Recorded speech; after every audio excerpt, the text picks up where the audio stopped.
Voilà, je vais vous faire l'algèbre de la coloration des graphes. Donc, tiré de mon article publié en 2012, publication internationale avec comité de lecture.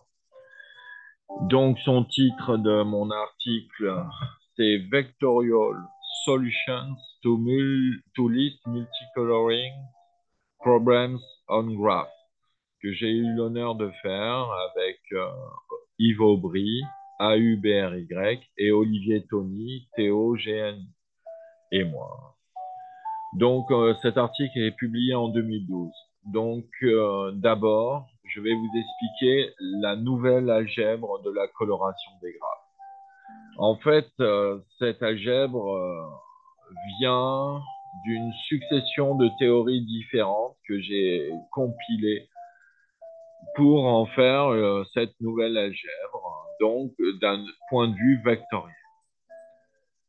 En fait, donc si vous allez à la page 3 de mon article qui fait 10 pages, vous allez voir le chapitre 2 qui est Vectorial Point of View. Qu'est-ce que ça veut dire? Ça veut dire qu'au lieu de prendre une algèbre classique avec des listes, des colorations, tout ça, on va voir un point de vue vectoriel. C'est-à-dire qu'on va directement se placer dans des espaces vectoriels. C'est beaucoup plus intéressant et beaucoup plus simple pour faire les calculs. Donc, on se donne un espace vectoriel, Rn, et plus particulièrement son sous-espace à coordonnées entières. C'est-à-dire qu'on s'intéresse au sous-espace des entiers à la puissance n. Et n, dans cette problématique, c'est le nombre de sommets du graphe en général. Un graphe a n sommets, et donc on se place naturellement dans un espace vectoriel de dimension n. Un sommet, une dimension d'espace. Donc, on se donne une base de notre espace vectoriel de dimension n. E1, E2, En, comme d'habitude. Donc maintenant, et on se donne la norme 1, la norme qui dit que la norme d'un vecteur, c'est la somme de ses coordonnées, la somme des xi, de i égale à 1 à n. Donc on prend la norme 1, pourquoi pas. Donc après, si on a un ensemble de sommets du graphe, par exemple, si on a un ensemble à 10 sommets et qu'on prend n, un sous-ensemble des sommets du graphe, par exemple le sommet 1, 5, 10. Bon. En fait, à cet ensemble de sommets, on va lui associer un vecteur qui est le vecteur n. Si on prend n un ensemble de sommets, et ben son vecteur n, c'est égal à la somme des lambda i ei, où ei c'est les vecteurs de la base canonique, et les lambda i, on les définit comme un Dirac en fait. C'est-à-dire que lambda i égale 1 si le sommet appartient à n, si vi appartient, le sommet i appartient à l'ensemble des sommets n, ou 0 sinon. Donc en fait, à chaque ensemble de sommets n, on associe son vecteur canonique, vecteur n, qui est égal à la somme des lambda i, ce qui nous sera très très utile pour la suite, de définir un ensemble de sommets comme un vecteur. Puis, on définit maintenant l'ensemble pour les listes L, l'ensemble L bar, qui est égal à l'union de toutes les listes pour tous les sommets. C'est-à-dire qu'on prend l'ensemble de toutes les couleurs qu'on aura à traiter dans le graphe. On l'appelle cet ensemble L bar. Puis maintenant, une liste, en fait, c'est une application de l'ensemble des sommets dans l'ensemble des parties des entiers naturels. Et cette vision-là est bonne d'un premier point de vue, mais elle ne permet pas de faire des calculs vectoriels. Donc, en fait, à toute liste, on va associer à toute application de liste, on va associer un nouvel objet algébrique, L tilde, qui est un NUplay, en fait, un vecteur de liste. C'est-à-dire que L tilde est deux points égales, par définition, à la liste du premier sommet, virgule la liste du deuxième sommet, etc., jusqu'à la liste du dernier sommet. Donc, en fait, L tilde, c'est un vecteur de liste. C'est l'ensemble de L de V1, L de V2, L de Vn. Bon, c'est une notation beaucoup plus intéressante de passer en vectoriel. Donc maintenant, qu'est-ce qu'on peut faire? On peut faire des unions de listes tilde. Par exemple, si on se donne deux listes, on peut construire leur liste tilde et après dire, mais on peut faire l'union de la liste tilde avec la liste prime tilde. Et donc, on définit que l'union de deux listes tilde, c'est égal au vecteur de l'union de toutes les listes sur chaque sommet. Donc, pour la première coordonnée, c'est la liste de V1 union la liste prime de V1. Et après, une fois qu'on a une coloration d'un graphe avec une liste par rapport à un poids de coloration, on définit son vecteur de coloration, son vecteur poids de coloration, son oméga de C. Et bien, c'est égal, tout simplement, à la somme vectorielle, sur tous les vecteurs de base, de combien de couleurs j'ai pris sur chaque sommet. Donc, en fait, c'est égal à la somme de i égale à n, des cardinaux des colorations sur chaque sommet, par le vecteur de la base canonique E. Donc, on arrive à définir, pour toute coloration, son vecteur de poids, oméga de C. Donc maintenant, nouvelle définition. Si on se donne une couleur X appartenant à L bar, et si on se donne une coloration C de G de mon graphe pour une liste L avec un poids W, on définit la sous-coloration C de X comme la sous-coloration qui est égale à, pour chaque sommet, cette sous-coloration pour le sommet VI est égale à la couleur X si on a pris X dans la coloration de VI et l'ensemble vide sinon. On fait une partition pour chaque couleur. Et donc, on arrive à la proposition 3 qui dit que pour tout graphe et pour toute liste du graphe et pour tout poids de coloration, si on a une coloration de ce graphe G avec la liste L et le poids W, et bien alors, la coloration C tilde sera égale à l'union de toutes les sous-colorations C tilde de X. Et bien sûr, le poids de coloration, le vecteur W de C, sera bien évidemment égal à la somme vectorielle de tous les vecteurs de poids de coloration dCx, pour toutes les couleurs X dans L bar. Vous voyez la démonstration dans mon article. Puis on passe à la définition 4. C'est que on va définir le sous-graphe G de X pour X une couleur dans L bar. Comme le sous-graphe où on prend tous les sommets du graphe si ce sommet contient la couleur X dans sa liste. Et sinon, ben, on prend pas ce sommet dans le sous-graphe G de X. Donc, en fait, par rapport au graphe G, tous les sommets n'ont peut-être pas forcément la couleur X dans leur liste. Donc, en fait, G de X, c'est le sous-graphe des sommets qui contiennent au moins la couleur X.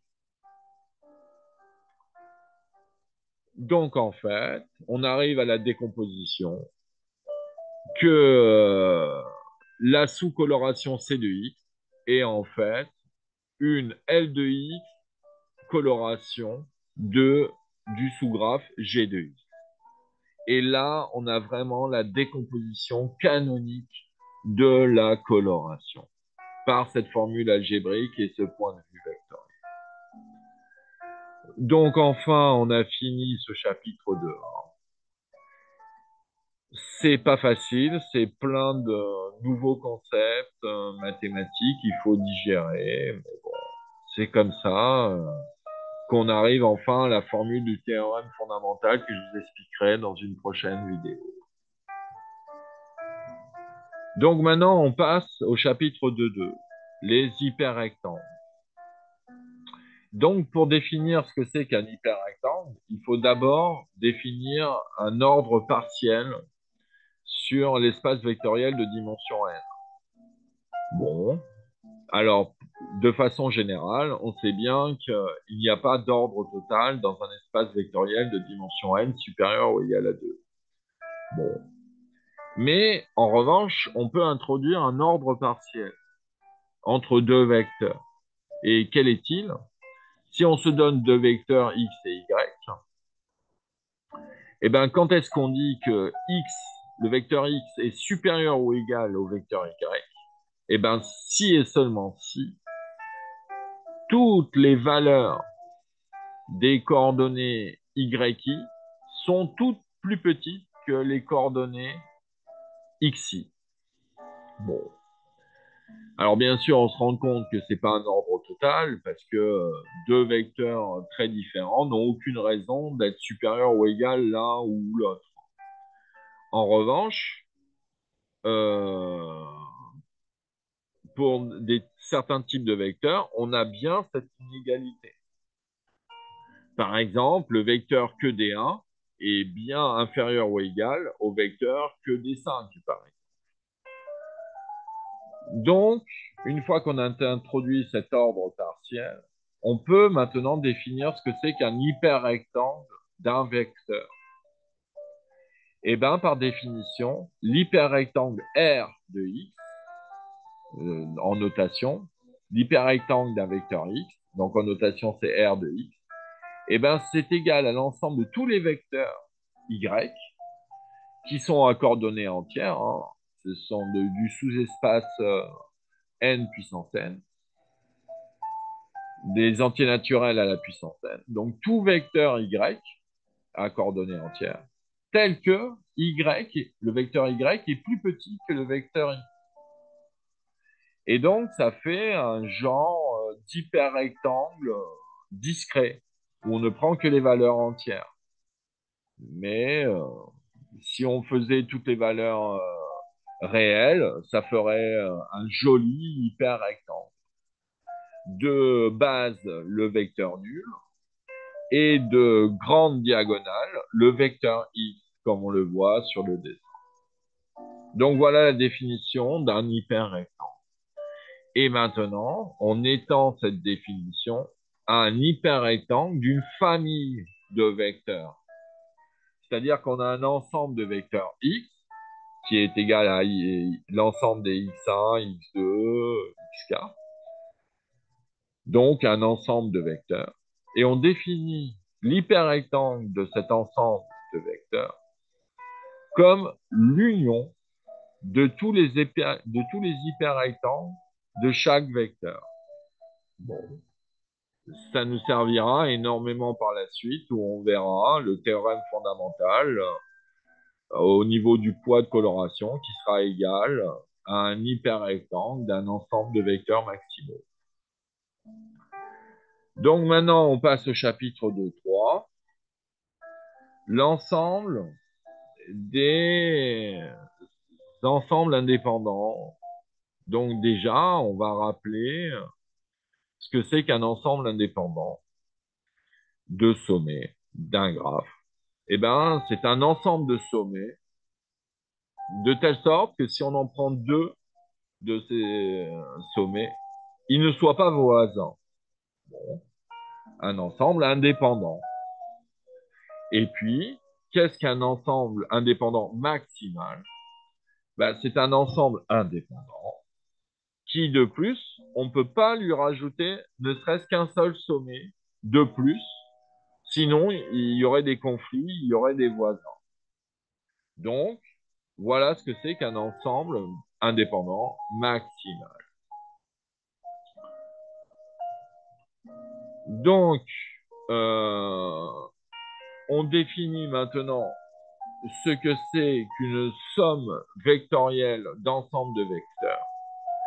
Donc, si on se donne un ensemble x1, grand xk, un ensemble de vecteurs, chaque grand x est un ensemble de vecteurs, on définit ce que c'est que la somme algébrique de cet ensemble de vecteurs xi.